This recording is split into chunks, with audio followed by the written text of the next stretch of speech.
Hey there, wanted to jump on to a quick review of the Mr. Coffee 14 cup programmable coffee maker.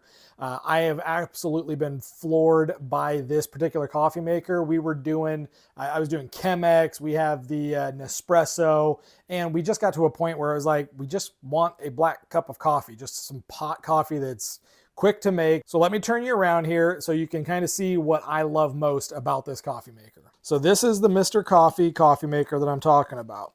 Now, my favorite thing about this coffee maker, and I didn't even buy it for this, I didn't see it in any of the reviews I looked at, but check this out. If I pull this off, now this is just water for right now, but I wanted to show you when it pours, it doesn't spill down the side. You see that? It's not running down the side of the coffee maker or the coffee pot.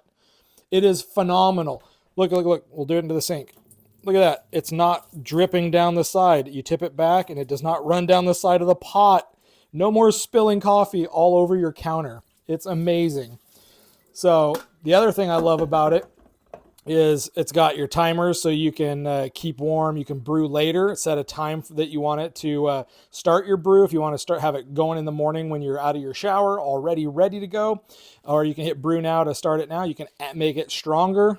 You just have your hour, minute settings. I mean, it's a very basic coffee maker, but the ability to pour coffee without it drizzling down the edge of the pot is absolutely awesome. And it does come with a reusable coffee filter. I still prefer the paper filters, honestly. This tends to leave some residue of the grounds in the coffee, but it works just fine. My wife uses that every day. I prefer the paper filters though, and I just pull that out, put the paper filter directly in there, and you just close it, hit brew now. It's that simple. I love it. You'll love it too.